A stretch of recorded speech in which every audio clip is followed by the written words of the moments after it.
Hi, everyone. I'm Corinne Amir. I'm a research coordinator for NOAA over at Pacific Islands Fisheries Science Center, and I'm going to be talking to you about things to consider before you get in the water. So just as an outline, we'll be going over things that are going to happen well before your day out in the field, which includes creating data sheets and sitemaps, practicing dive choreography and choosing your camera settings, and then things that are more specific to your day out in the field, which includes your packing list, white balancing your camera, and pre-dive checklist. So as far as data sheets are concerned, you can organize your data sheet in whatever way feels most intuitive to you, and also what makes the most sense for the type of site that you're going to be surveying. But in general, you need to make sure you have a metadata section, and you have space for writing in depth, scale bar info, plot orientation, things like that. And on this example, the site that we were surveying was a circular plot, so we put a circle on the data sheet that makes it really obvious space for where you're supposed to write that sort of info.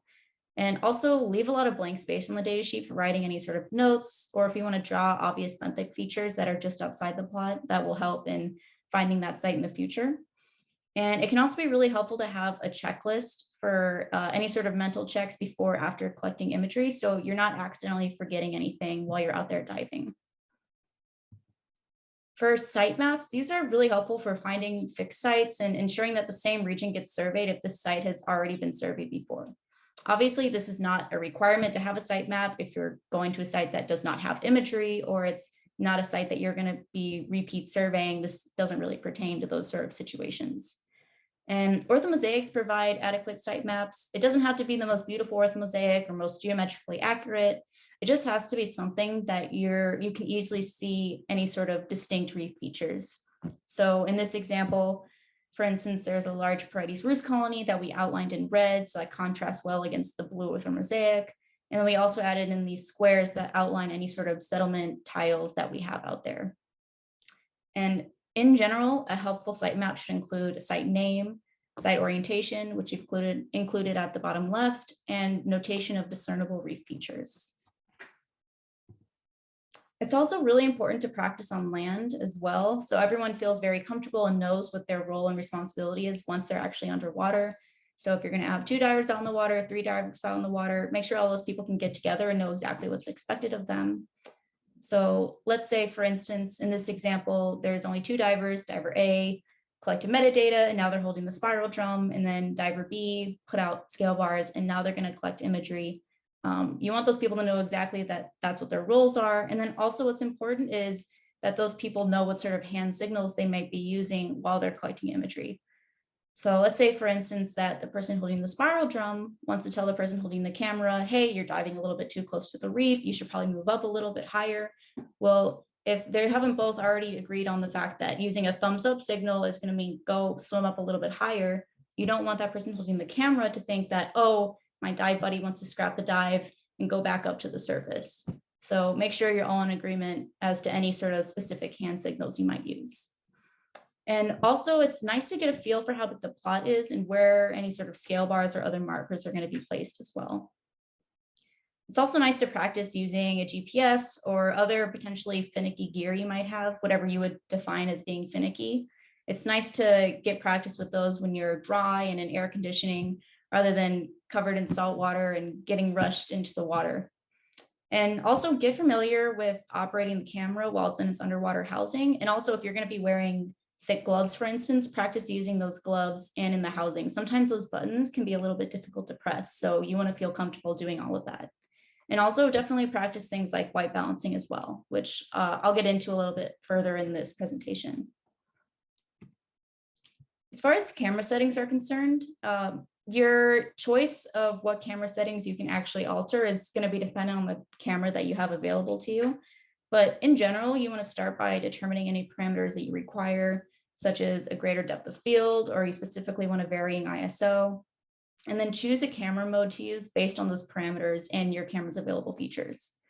And the 3 most important settings that you're going to have to potentially change if you can are the ISO, the aperture, and shutter speed.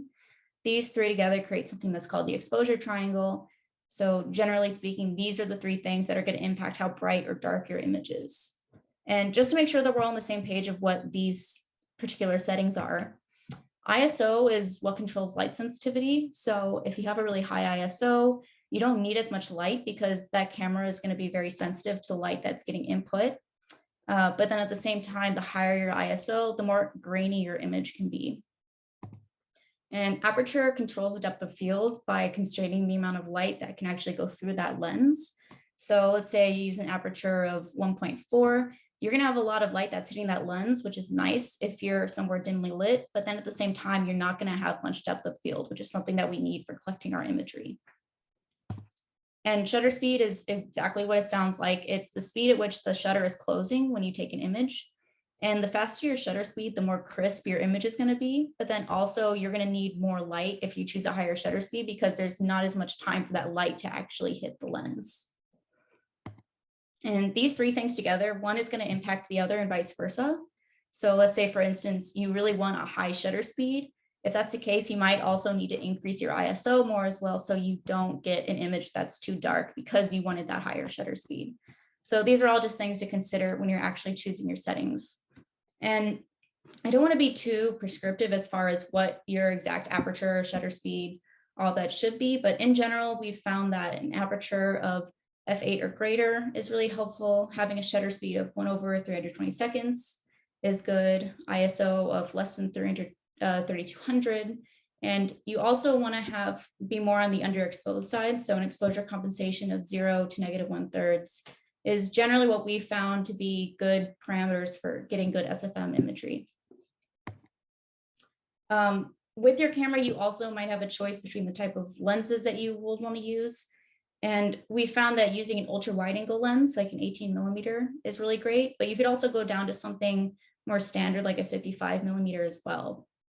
And lenses with longer focal lengths, like a 55mm, are really great for getting those small details and all of that, but then also you get a smaller area coverage. So it's something to consider when you're collecting imagery. If you want to use that longer focal length lens, you might have to take more pictures.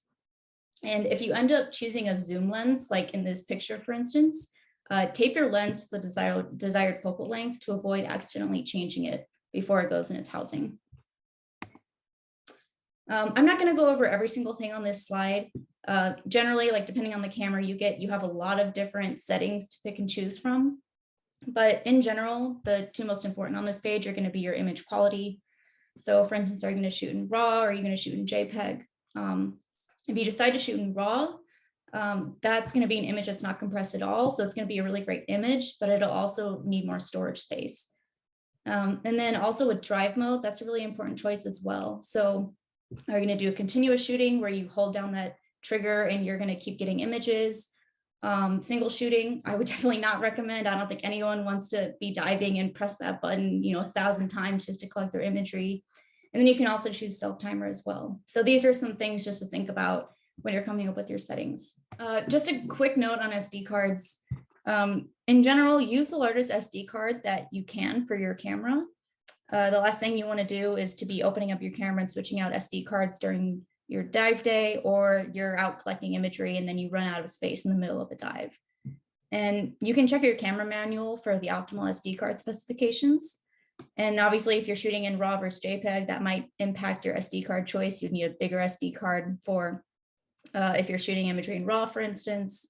And also make sure that you have backup SD cards. We generally always have 2 SD cards per camera. And as far as field day packing list goes, this is by no means a complete list of everything you may or may not need. But just to go over the necessities, you're going to definitely need a fully prepped camera. So a camera that's in its waterproof housing, has a full battery loaded in, has an empty SD card. You need a GPS and your waypoints or whatever sort of navigation tool you're going to be using to find and record where your site is. You're going to need data sheets, dive slates, graphite pencils, and bring more than you think you'll need.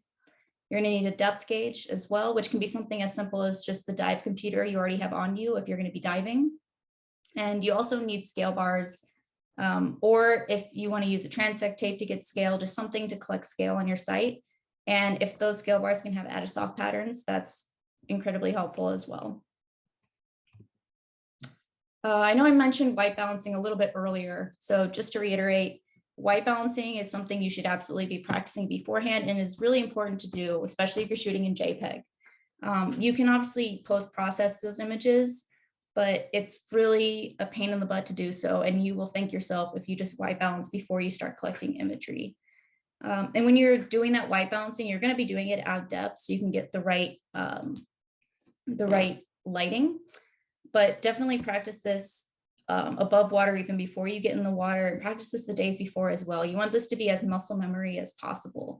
And what we actually do is we white balance on an 18% gray card. That's what we've had the most success with. And on that gray card, we'll put the white balancing instructions on there as well for anyone who might have forget, because I think I mentioned before, like dive brain can be very real. I'm sure we all know it's really easy to forget things. So the easier you make this on yourself of having those instructions there and then practicing beforehand, the better off you're going to be.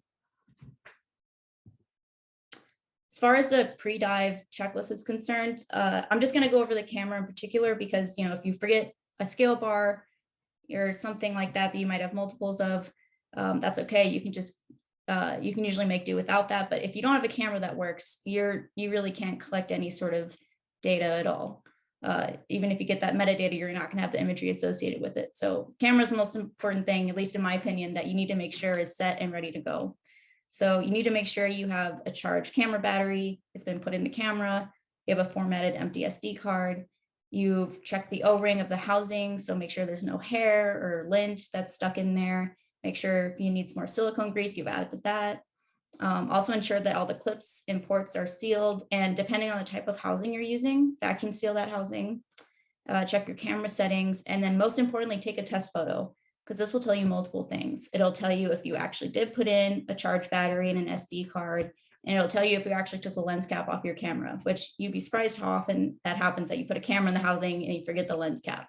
I've definitely done that multiple times. So I always take that test photo. And then just place your camera somewhere safe for transport. You don't want it to be constantly hit with salt water or be in the sun. So just to summarize, it's important to have a fixed set of checks and protocols to ensure that all your metadata and imagery are properly collected, and get familiar with your dive choreography and your gear. And that includes determining the camera settings that are going to produce the highest quality images over a broad range of operating conditions. You want to choose settings that are going to work on a site that might be a little bit murky one day and then super sunny the next day. And also practice white balancing and using the camera while in its housing. You want to be really comfortable with that piece of equipment before you get in the water. And that is all I have. Thank you.